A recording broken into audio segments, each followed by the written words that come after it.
कर्मणैव संसिद्धिम आस्थिता जनकादयः लोक संग्रहमेवापि संपश्यन् कर्तुमर्हसि। श्लोक का भाष्य भी पूरा हो गया था। थोड़ा मधुसूदन में जाना है जरूरी, बहुत सुंदर बातें हैं। कहते हैं कि श्रुति ने कहा है ब्राह्मणाः पुत्रेशनयाश्च वित्तेशनयाश्च लोकेशनयाश्च वित्थाय तविक्षाचर्यं चरन्ति।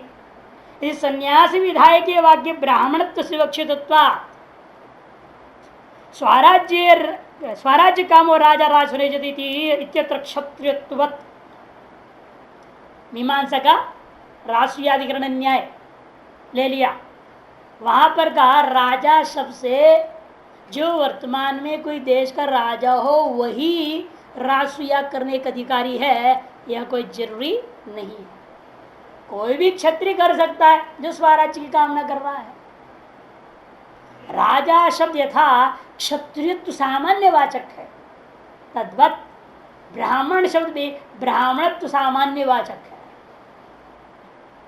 अतः ब्राह्मण को ही संन्यास में अधिकार है, अन्य को अधिकार नहीं है। इस तात्पर्य जैसे राजा शब्द से क्षत्रिय सामान्य का बोध करा करके राजसूय आज्ञा में क्षत्रिय को ही अधिकार है, अन्य को कोई अधिकार नहीं है, तद्वत ऐसा मान।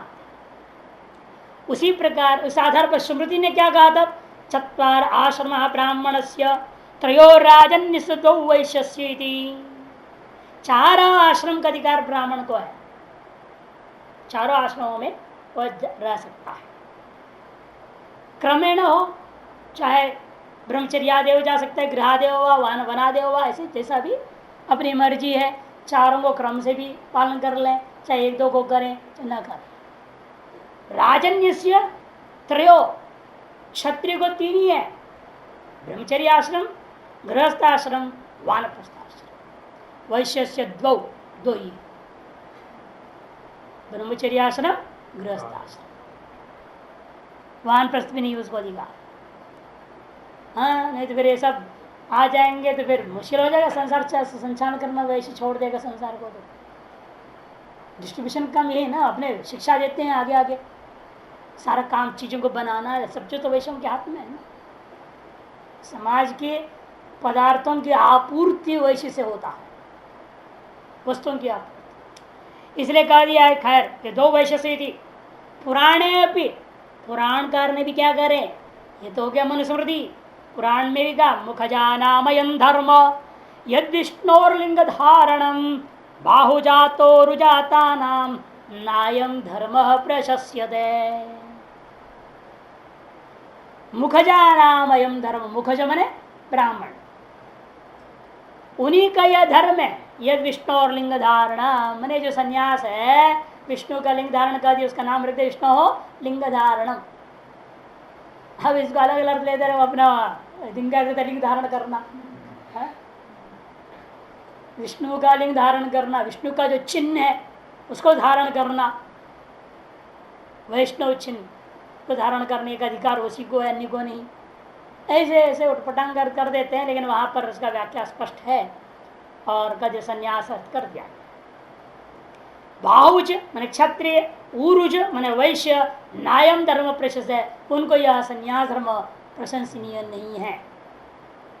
यदि क्षत्रिय वैश्य संन्यास भाव तस्मात् युक्तम एवं उक्तम भगवता कर्मणैव हि संसिद्धिम आसिता जनकादयः।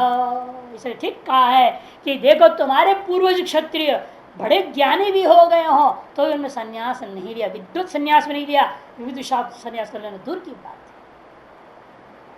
है। तुम भी क्षत्रिय होने के नाते तुम्हारा भी कर्तव्य क्या है, उनका ही पक्षिन्ह पर चलता हुआ संन्यास का सोचना नहीं चाहिए। इत्यादि स्मृतेर वर्णाश्रम धर्म प्रवर्तनापि, इधर आगे क्या कह रहे हैं, सर्वे राजा श्रद्धा धर्मा राजा धर्मस्य धारकः। सर्वे धर्म राजा श्रद्धा, राजा के अधीन सकल धर्म चलते हैं। राजा ही भ्रष्ट हो जाए तो सारा धर्म भ्रष्ट हो जाएगा, सब प्रजा भ्रष्ट हो जाएगी। राजा धर्मस्य धारक, राजा ही धर्म का धारण कराता है दंड के माध्यम से। उल्टा पल्टा काम करे इसको दंडित कर दिया जाए, अपने आप सही रहेंगे।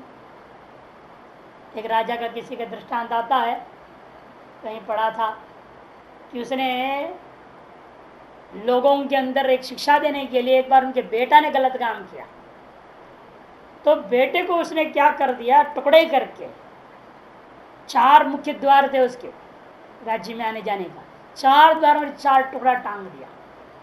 तो लोगों को पता चले कि राजा अपना बेटा को भी बख्शा नहीं सकता है, तो दूसरे को क्या छोड़ेगा। जो धर्म पालन करने वाला ही मेरे देश में आएगा, दूसरा वहीं से गेट से बाहर हो जाएगा, यहाँ कोई अंदर नहीं आएगा हमारे देश में। ऐसे कोई कहानी कहीं पढ़ा था, राजा का नाम भी याद नहीं आ रही है, पढ़ा था एक कहानी, कहाँ तक सच है पता नहीं। लेकिन कहने का मतलब राजा ही यदि पालन न करे, उसके संतान न पालन करे, तो कौन पालन करे। तो वर्तमान दृष्टांत आप देख सकते हैं, नेपाल का राजा गद्दी पाने के लिए क्या किया, उसने अपने ही भाइयों को मार डाला, गद्दी तो प्राप्त कर लिया, हुआ क्या उसका नतीजा, गद्दी छिन गया। आज एक साधारण प्रजा के रूप में साधारण मकान में रह रहा है, सारी संपत्ति उसकी सरकार, उसे राष्ट्रीय संपत्ति घोषणा कर दिया है। अब वो राजमहल जो था उसमें कोई भी आदमी घूम करके सब देखते आ सकता है, म्यूजियम पे बना देंगे उसको, हो गया ना। अन्याय पूर्वक जो प्राप्त करे खुद, तो उसके साथ क्या होता है। क्षत्रिय को धर्म का पालन करना चाहिए, कराना चाहिए। स्वयं अधर्म में जाए तो उसका दंड भगवान छोड़ेंगे नहीं, उसको उसी समय दे दिया। इसका देखते ही भूटान के राजा बड़ा सतर्क हो गया, उन्होंने देखा कि हमारे बेटे भी आपस में लड़के गड़बड़ न कर दे, से पहले ही डेमोक्रेसी सरकार चालू कर दी, छुट्टी पाओ, और सदा राष्ट्रपति अपना ज्येष्ठ पुत्र बना। संसार देख के सीखना पड़ता है। परीक्ष लोकान कर्म चिता निर्वेदम नास्तिक ये ऐसा संसार है। सर्वे राजा श्रद्धा धर्मा राजा धर्म सदार्गित्य स्मृतेर वर्णाश्रम धर्म प्रवर्गत्वेनापि क्षत्रिय अवश्यम कर्म कुर्यात् इत्याह लोके लोक संग्रह में लोकानां स्वे स्वे धर्मे प्रवर्तनम उन्मार्गात् निवर्तनंच लोक संग्रह, इसी का नाम लोक संग्रह है। लोगों को बटोर के रखना, यह लोग परलोक उसे परलोक, सारे लोगों को बटोरना, रावण आदि जैसे किए तीनों लोगों का राजा, ऐसे लोगों को संग्रह करना, लोक संग्रह नहीं। ऐसा अर्थ संग्रह में पैसे का संग्रह करना अर्थ संग्रह नहीं होता है ना। मीमांसा पदार्था नाम संग्रह अर्थ संग्रह, वैसे यहाँ पर भी इसे कहते संक्षेपेण कथनम संग्रह होता है वहां ना, विस्तरेण उपदिष्टानाम सूत्र भाषयो, इसका नाम संग्रह ग्रंथ का है। तो इसलिए यहां पर भी इसके संग्रह का क्या करना है, लोक संग्रह का मतलब कहते हैं स्वे स्वे धर्मे प्रवर्तनम और उन्मार्गात् निवर्तनं, इसी का नाम लोक संग्रह है।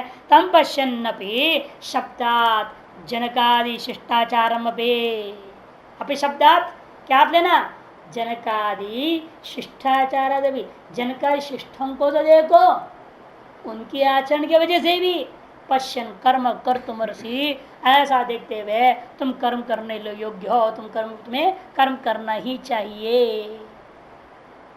अपी के सामर्थ्य के आधार पर उसको पूर्व जो पूर्वार्ध श्लोक का उसको यहाँ आदर्श रूप में स्वीकार करते हैं, और शिष्ट आचारादपि तुम्हें अवश्य ही कर्म करना चाहिए। क्षत्रियजनों प्रापकेण कर्मणा आरब्ध शरीरत्व, ये बहुत ही महत्वपूर्ण वाक्य है। आदमी को अपने ही अनेकों जन्मों की स्थिति को स्वीकार करना चाहिए। आपका जन्म जहाँ हुआ है उसका पीछे आपकी अनेकों जन्मों का कर्म है। उन कर्मों में से जो प्रारब्ध कर्म बना है इस जन्म के लिए, वो आपको ताज घर में जन्म दिया है। आप उसका उल्लंघन करना नहीं मन माने, नहीं फिर आगे और घटिया जन्म मिलेगा। अब जो है सो है, इस और बिगड़ेगा काम। यही ध्यान दिलाना चाहते हैं। तुम्हारे प्रारब्ध कर्मानुसार में तुमको शरीर कहाँ मिला, क्षत्रिय जन्म प्रापकेन कर्मणा आरब्ध शरीरस्तम विद्वान भी जनकादिवत प्रारब्ध कर्म बलेन लोक संग्रहार्थम कर्म कर्तुम योग्यो भवसी, न तो त्यक्तुम ब्राह्मण जन्माला अलाभात इति। उसका त्याग करने का तुम्हें कोई अधिकार नहीं है। एक तुम्हें संन्यास का अधिकारी होता, तुमको भगवान ने ब्राह्मण का घर में जन्म दे दिया होता। और तुमको वह जन्म नहीं दिया, इसका तुम्हें संन्यास का कोई अधिकार नहीं है, समझ लेना। कहते लेकिन श्लोक वार्तिककार अपने जो श्रेष्ठराचार्य जी ने तो क्षत्रिय वैश्य को भी कह दिया, उनको भी संन्यास का अधिकार होना चाहिए। वार्तिक विद्यादि नीलकंठी सर्वाधिकार विच्छेद ज्ञान छेद विपेयते कुतो अधिकार नियमो वित्थाने क्रियते बलात्। सर्वाधिकार विच्छेदे ज्ञान छेद विपेयते, देखो सर्वाधिकार का उच्छेद करने पर ही ज्ञान प्राप्त होते यदि आप मानते हो तो उपनिषदों में जितने आचार्य सब क्षत्रिय लोग हैं, देखो अधिकतर एक याज्ञवल्क्य को छोड़ करके लगभग सब क्षत्रिय। अशुपति के राजा को देखिए, जनक को देखिए, जितने भी हैं वहां अजात शत्रु है, सब क्षत्रिय राजा लोग, और वो ब्राह्मणों को विद्या दे रहे हैं। और ये कहा कर दे हैं एक जगह तो पंचायत विद्या में, इससे पहले ब्राह्मणों के हाथ में विद्या ही नहीं गई थी, इसलिए हम लोगों की शासन कर रहे हैं पूरा दुनिया पे, हमेशा क्षत्रिय लोग राजा बने हुए रह रहे हैं, ये कहता है। बड़े आश्चर्य होता है ना कि कैसा होगा व्यवस्था। सब ज्ञानी थे तो उपासनाओं का ज्ञान थी, ब्रह्म ज्ञान भी रहा। कुतो अधिकार नियमो वित्थाने बलात् क्रियते, इसलिए वार्तिकार कहते जबरदस्ती आप जो है वित्थान में संन्यास के मामले में अधिकार को ब्राह्मण को ठेका कर दिया और क्षत्रिय वैश्य को निषेध कर दे रहे हो, ये कैसे हो सकता है? बिल्कुल अनुचित है, कहते वार्तिककार। सबको अधिकार होना चाहिए, लेकिन वार्तिककार को पूछना चाहिए जो लोग क्षत्रिय रहे हैं वैदिक कथाओं में, क्या वे सन्यासी क्षत्रिय थे? क्या नहीं थे। फिर इसका मतलब असन्यासी क्षत्रिय तो ज्ञानी थे, वैसे आज भी असन्यासी क्षत्रिय हो तो क्यों ज्ञानी नहीं हो सकता? होने तो क्यों जब से उनको संन्यास का अधिकार देते हो? एक बात। दूसरी बात, काल को भी देखना पड़ता है। सतयुग, त्रेतायुग, द्वापर युग और कलयुग है। 1,00,000 साल आयु, 10,000 साल आयु, 1000 साल आयु और 100 साल आयु घट रहा है ना, आयु घट रही है, युग धर्म भी घटते हैं। चारों माता सत्य धर्म आदि, अब यहाँ केवल झूठ रह गया, केवल झूठ रह गया ना, अधर्म रह गया। एक पाद है ना, चारों पाद नहीं है अब कलयुग में। बुद्धि का सामर्थ्य, शरीर का सामर्थ्य सब घट रहा है कि नहीं घट रहा है?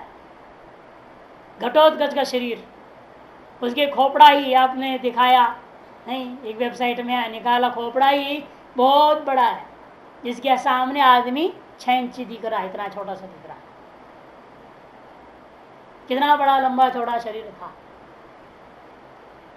माने इससे पहले वाला द्वापर युग में भी 12 फुट 15 फुट के आदमी थे, और अब 5-6 करके आगे जाते जाते पता नहीं भी 1 फुट का रह जाएंगे, कलयुग के अंत में 6 फुट के हो जाएंगे। तो सामर्थ्य भी अलग है, शरीर का सामर्थ्य अलग है, बुद्धि का सामर्थ्य सब घटते आ रहा है ना, तदनुसार विधियां भी की गई है। उस युग में बिना संन्यास का ही, अब बताइए सत्युग में ब्राह्मण भी कितने जो संन्यास लिए हैं, कितने? कई वर्णन आया लाखों की में ब्राह्मण सब संन्यास ले रहे हैं, जरूरत ही नहीं पड़ी, क्योंकि स्वतः ही वो युग का ही स्वभाव ऐसे था, आदमी को ध्यान भजन में लगता था, रजगुणी तमोगुणी थे ही नहीं वो। सत्य प्रधानम सत्यम, रजो प्रधानम त्रेता, रजो मध्यम तमः गौणम द्वापर, तमः प्रधानम कलिहि। जब ये स्थिति है, जब माना गया है, तो उत्तर उत्तर क्या हो रहा है? व्यक्ति के सामर्थ्य घटने से वह सारा चीज आपके साथ गया, तो आपको अंदर यह ज्ञान धारण करने की सामर्थ्य नहीं रह गया, और सामर्थ्य लाने के लिए कहा कि तुम छोड़ो सब, संन्यास लो। इसीलिए त्रेता युग में भी इतना संन्यास का विधि नहीं है। भागवत साहब कहते हैं सतयुग में तो मूर्ति पूजा ही नहीं थी, यज्ञ आदि भी इतनी जरूरत नहीं थी। त्रेता में यज्ञ का परंपरा बढ़ गया, द्वापर में मूर्ति पूजा शुरू हुई, कलयुग में केवल मूर्ति पूजा रह गया, बाकी सब गया। ये जो व्यवस्था है शास्त्र दे रहे हैं उसके अनुसार देखो, वो जो क्षत्रिय हैं वे ज्ञानी होते हुए सन्यासी नहीं थे।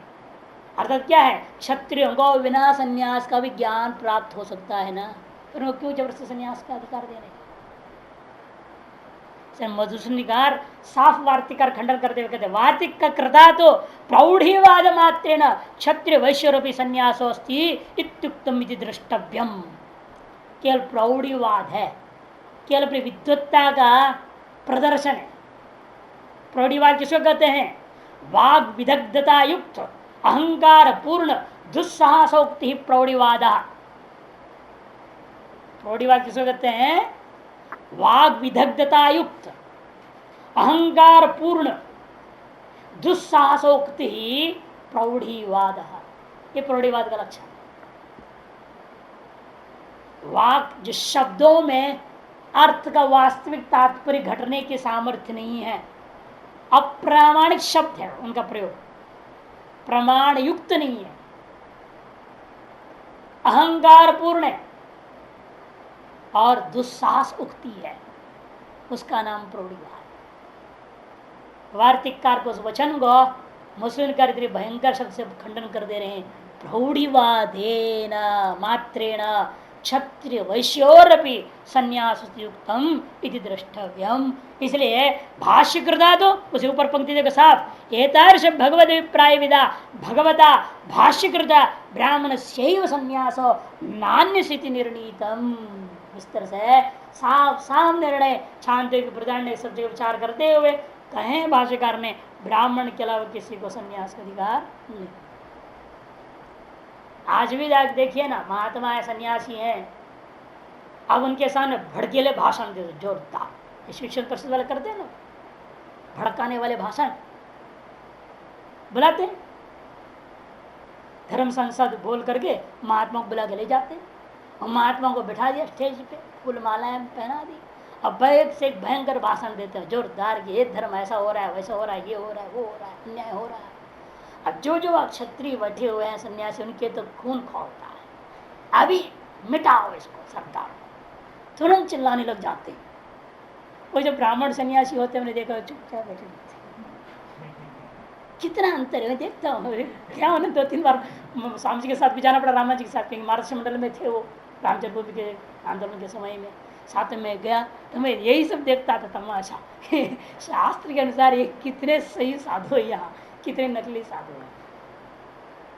जो क्षत्रिय सन्यासी थे ना, भयंकर उनको आग लगती थी, अभी तोड़ दो बाबरी मस्जिद बोलते थे। देखिए क्षत्रिय जरूर है, तभी इसकी आग का जो खून खोल रहा है।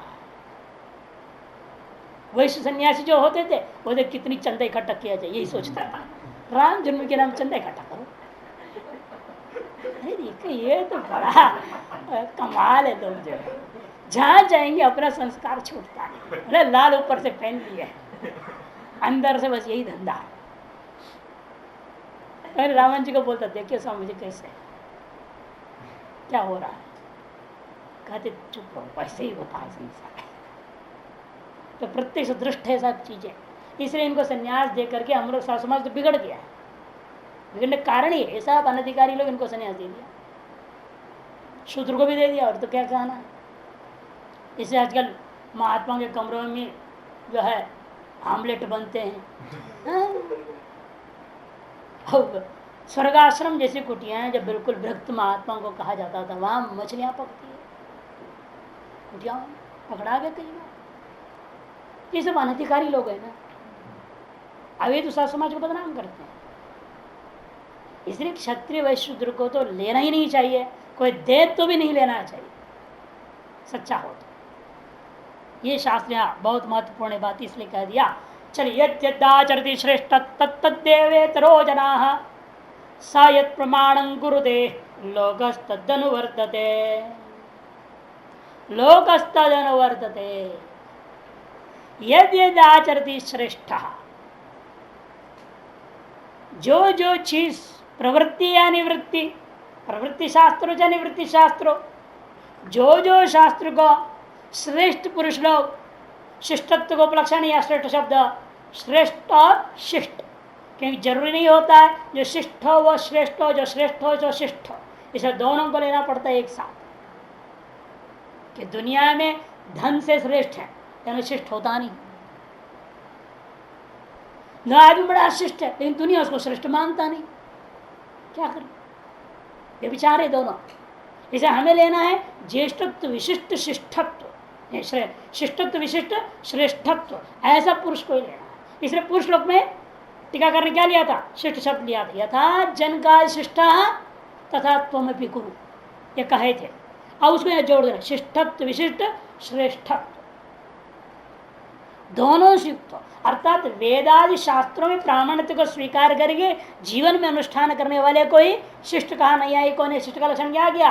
वेद प्रामाणिकत्व सत्य अनुष्ठातृत्व शिष्टत्व, वेदों में प्रामाणिकता को स्वीकार करता हुआ अनुष्ठान करने वाले लोग का नाम लोग ही शिष्ट कहे जाते हैं। तार शिष्ट होता हुआ समाज में श्रेष्ठ भी होना चाहिए। वेद को जानते हैं, प्रमाण मानते अनुष्ठान करते हैं, लेकिन वेदों के पांडित्य नहीं रह गया। और पांडित्य भी आ जाए तो क्या होता है? उन ब्राह्मण में श्रेष्ठ हो जाते। ये तत्र ब्राह्मणा संवर्षिण, सभी नहीं होते ना, ब्राह्मणों में भी कुछ होते हैं बिल्कुल शास्त्र पर बड़ी कमांड होता है उनका। बाकी भी शास्त्र पढ़े हैं, शास्त्र अनुसार जी भी रहे होंगे, कर्मकांड भी कर रहे हैं, पूजा पाठ कर रहे हैं, सारा कर रहे हैं, लेकिन वो उतनी शास्त्र प्रति उनका अधिकार नहीं है। कोई पूछे तो जवाब नहीं दे पाएंगे, व्यवस्था नहीं बता पाएंगे। और वो शिष्ट होते हुए श्रेष्ठ नहीं हो सकते समाज में। ऐसे शिष्ट होता हुआ जो श्रेष्ठ है, वो जो आचरण करते हैं वो तो और ज्यादा प्रमाणिक हो जाता है। उनके द्वारा जो जो आचरण किया गया है तदेव इतरो जन, उसी को दूसरे लोग आचरण करते हैं। एक महात्मा इसी को लड़ लो, ये तो फिर क्या है? श्रेष्ठ कौन? अर्जुनादि श्रेष्ठ है ना। अर्जुनादि पांचों मिलकर के एक पत्नी को रखे थे, तो आज के जवान कोई करने लग जाए? 5 आदमी एक पत्नी रखे। एक राजा 3 पत्नी था उसका, नहीं?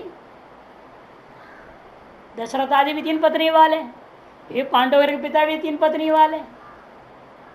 तो इसी तरह से मान लो आज भी आदमी सब 3 पति बनाने लग जाए। क्योंकि सर्वश्रेष्ठ खुद भगवान आगे कहेगा, अपने आप दृष्टांत बना रहे कृष्ण भगवान, ये 16,108 पत्नी, 1-2 नहीं। रखो कोई हिम्मत है तो, एक से परेशान 16,108 कहाँ से रखेंगे? नकल करे तो भी अकल लगाना चाहिए। अन्य लीलाओं की नकल कर ले, इस लीला का भी तो नकल करो। तो इसीलिए कहते हैं कि यह श्रेष्ठ कहने से भगवान जो कर रहे हैं उसका तात्पर्य समझना चाहिए। उनका हर बाह्य क्रियाकलाप ने क्यों किया, क्या है, सब समझो। और जो शास्त्र सम्मत है, जो आज के समय के अनुसार है ना, आपके अनुकूल है और अनुरूप है, उसको करना चाहिए। लेकिन सारा नकल करने लग जाए। उन्हें गोपियों का चीरहरण किया और आप जाओ गाँव के लड़के का चीरहरण करो, पता लग जाएगा जूते पड़ेंगे नहीं पड़ेंगे क्या? तो इसलिए निर्भर होता है ना कि समय समय की बात है और भावना की बहुत सारी चीजें कारण बनते हैं। इसलिए ऐसा गलत इसको अर्थ नहीं लेना चाहिए। सयत प्रमाणं गुरुदे, वह शिष्टत्व विशिष्ट श्रेष्ठ पुरुष जिस बात को प्रमाणित कर लेता है और जीवन में अनुष्ठान करता दिखा देता है, लोक है, अन्य जो अज्ञानी लोग हैं वो उसका अनुवर्तन करते हैं। भाष्य लोक संग्रह कहा अर्रति कथच इत्युच्यते है। लोक संग्रह कौन कर सकता है और कैसे करता है, ये दोनों बात कहने के लिए ये बता रहे। लोक संग्रह तो श्रेष्ठ पुरुष ही कर सकते हैं। शिष्टत्व विशिष्ट श्रेष्ठ पुरुष जो एक तरह से परोक्ष ब्रह्मज्ञानी हो तो वो कर सकता है। अपरोक्ष ब्रह्मज्ञानी तो करेगा ही, परोक्ष ब्रह्मज्ञानी हो तो भी कर सकता है। उसके अलावा अन्यों की बस की बात नहीं है लोक संग्रह कार्य करना। यद्यद कर्म आचरति येषु येषु श्रेष्ठ, यद्यद कर्म आचरति, जो जो कर्म आचरण करता है। पहले वाले यद को भी 2 बार कर लिया, दूसरे वाले यद को भी 2 बार कर दिया। येषु येषु श्रेष्ठ, जिन जिन विषयों में जो जो श्रेष्ठ होता है, सकल विषयों का एक ही श्रेष्ठ नहीं हो सकता। हर कार्य में अपने अपना, वैश्यों में भी होता है, उनके अपने यहाँ श्रेष्ठ है, कुम्हारों में अपना कोई श्रेष्ठ होगा, वो उनकी अपनी सलाह ले उनसे। पक्का ऐसे घड़ा बनाने के मामले में आके ब्राह्मण से सलाह लेने लग जाए, क्या ब्राह्मण सलाह देगा उसको? ये किसकी सलाह किससे लेना है? तो उस सलाह में हर लाइन में, हर मार्ग का, हर विषय का अपने अपने पांडित्य प्राप्त के अलग अलग लोग होते हैं। जैसे डॉक्टरी में ना कोई अंकों में महान है, अंक के डॉक्टर हजारों हैं, उनमें भी एक मान्य होता, सारा भारत उसको मान लेता है ये सबसे बढ़िया है। हड्डियों के डॉक्टर एक कोई होगा महान, खोपड़ी का डॉक्टर एक कोई है महान। हर चीज में इसी तरह से मिलते कि नहीं मिलते? वैद्यकीय में भी प्रत्येक का अलग अलग, इस तरह संसारिक सगल व्यवहार के हर विषय में प्रत्येक अलग अलग मिलेगा। कार रिपेयरी, टीवी रिपेयरी, कंप्यूटर रिपेयरी, हर चीज में अपने आप में एक महान लोग होते हैं। सभी के बस की बात सब चीज नहीं होती, इसलिए कहते हैं येषु येषु विशेषु यह श्रेष्ठ प्रधान बोलता है। श्रेष्ठ बने जो प्रधान बोलते हैं। तत्तदेव कर्म आचरती तरो अन्यो जन तदनुगतः सन, उस विषय में उस कर्म को अन्य लोग, जो उसका अनुसरण करने वाले लोग हैं, वो उसका आचरण करने लग जाते हैं। किंच इतना ही नहीं, श्रेष्ठ यद प्रमाणं कुरुते लौकिकं वैदिकं वा लोकः तदनुवर्तते तदेव प्रमाणी करोति इत्यर्थः। और श्रेष्ठ पुरुष जो प्रमाण कर देता है, प्रमाणित कर देता है, ये ठीक है करके कह देता है या करके दिखा देता है, तो दुनिया क्या करती है, चाहे वह लौकिक कर्म हो चाहे वैदिक कर्म हो, उसको दुनिया जो अनुवर्तन करने लगते हैं, अप्रमाणों को भी प्रमाण रूपेण मान करते हुए स्वीकार कर लेते हैं। प्रमाणी करोति इत्यर्थः। श्रुत अध्ययन संपन्नत्वेन अभिमत यद्यद् विहितं प्रसिद्धं वा कर्म अनुतिष्ठति तत्तदेव प्राकृतो जनो अनुवर्तते तेन विद्यावतापि लोकमर्यादास्थ अपन स्थापनार्थं विहितं कर्तव्यमित्यर्थः। आनंदगिरी। श्रुत अध्ययन संपन्नत्वेन, श्रुताध्ययन संपन्न होने से अभिमत जो विहित और प्रतिषिद्धों को जान कर कर्म को अनुष्ठान करता है, तत्देव प्राकृतो जनो, उसी को जो शास्त्रों को न पढ़ा हुआ आदमी देख कर क्या करता है, अनुवर्तते तेना, इसलिए विद्यावतापि लोक मर्यादा स्थापनार्थम, विद्यावान पुरुष को भी लोक में मर्यादा की स्थापना करने के लिए विहित कर्मों को अवश्य करना चाहिए, यह इसका अर्थ होता है। श्रेष्ठानुसार तम इतरेशम आचार्य दर्शित्वा प्रतिपत्तो भी दर्शयति। श्रेष्ठ का अनुसारी इतर होते हैं, ये केवल आचरण में नहीं लेकिन ज्ञान में भी, प्रमाण के विषय में आप जिस चीज को प्रमाण मानते हो उसको वह भी प्रमाण मान के चलेगा। यही तो हुआ है, जितने भी आज संप्रदाय वगैरह हुए हैं वो पुरुषों को मान लिया हम लोगों ने, उनके अनुयायी जितने थे उनको मान लिया और उसका पीछे पड़ गए, और असली चीज को छोड़ ही दिया। अरे वो जिससे कह रहा उसको पकड़ो ना, पेड़ को छोड़ के डाली में नाच रहे सब, कोई पत्ता में नाचने लग गया, ये तो गड़बड़ काम है। आजकल तो परिवार की पूजा करती, शिव परिवार, राम परिवार, कृष्ण परिवार नहीं, राधा कृष्ण रुक्मिणी कृष्ण आदि की जो पूजा करते, भवानी शंकरो वंदे श्रद्धा विश्वास रूपिणो, और समझते नहीं है, मूर्तियों करके पूजा करते, सन्यासी होकर के गृहस्थियों की पूजा करते हैं। क्योंकि आप जो शंकर भगवान के प्रति गृहस्थ है या नहीं, बाल बच्चे वाला है वो तो। राम की पूजा करते हो भी बाल बच्चे वाला है, कृष्ण पूजा करते हो भी बाल बच्चे वाला है, सब गृहस्थी है, ये इनकी महात्मा पूजा कर रहे हैं। क्यों आपने इनको श्रेष्ठ और ज्येष्ठ और शिष्ट मान लिया है, हैं? ज्येष्ठ श्रेष्ठ शिष्ट क्यों माना आपने इनको? एक सन्यासी आप इनकी क्यों आरती पूजा कर रहे हो? कारण यह है हम उन्हें केवल ज्येष्ठ श्रेष्ठ शिष्ट नहीं मानते हैं, हम केवल उनको गृहस्थ रूप में नहीं देख रहे हैं कि हम उनको तत्वदर्शी के रूप में देखते हैं। हमें उनके बाह्य गारस्थ धर्मता आदि से कोई लेन देन नहीं है। यादृश तत्व स्थिति में वो रह रहे हैं, तार स्थिति हम भी प्राप्त कर सके, इसलिए सन्यासी पूजा करता है। काम को दहन कर दिया है, साधारण सामर्थ्य है क्या?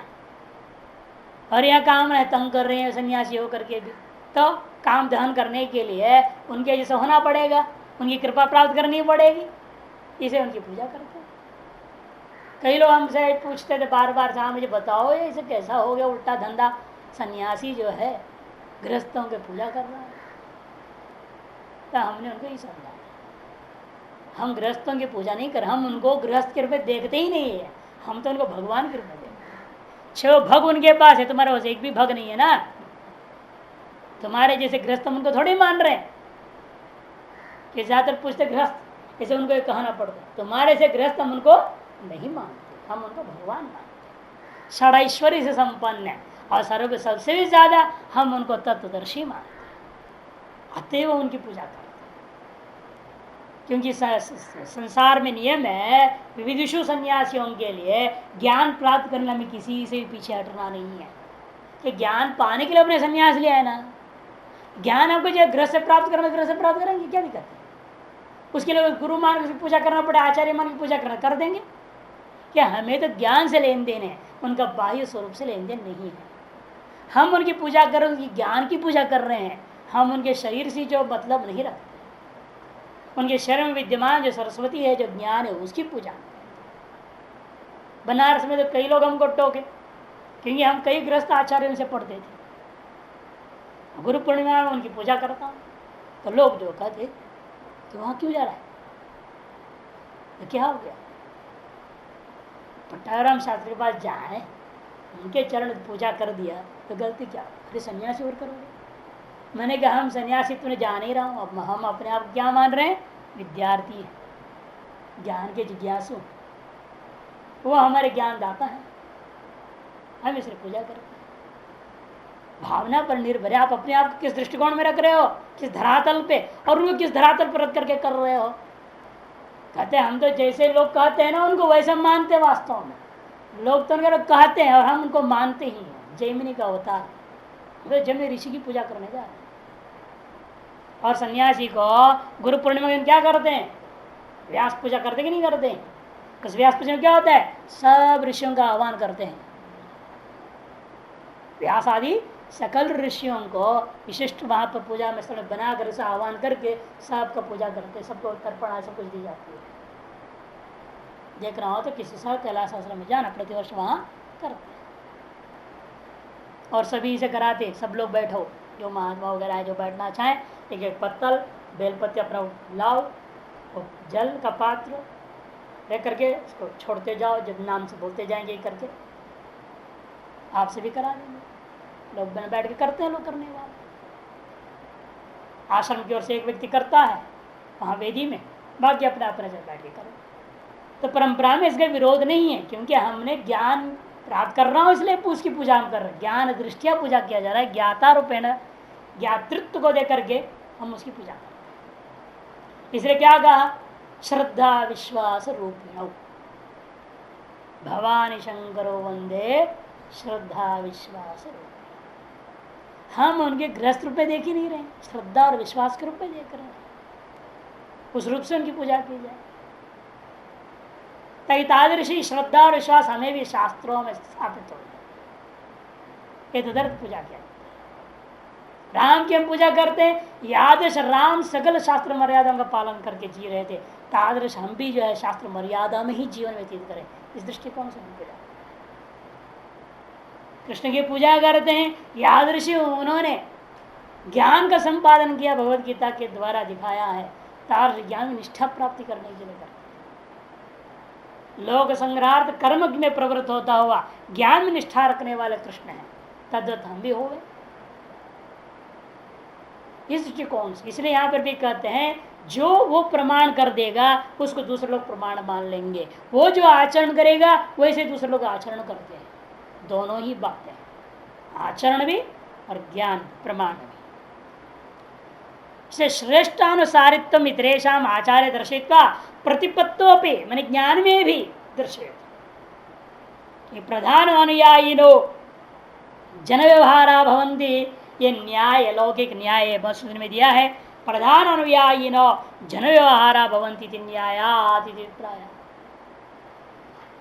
आप कहते ऐसा लोक संग्रह करने वाले आपने जनकादि को कहा, इस जमाने में कोई है क्या? वो तो पुराणों की कथा है या श्रुतियों में कहा हुआ है, जन को किसने देखा, क्या है, अर्थवाद भी हो सकता है, ऐसा कोई कहे अर्जुन के मन में आवे तब कहते मुझको तो देखो।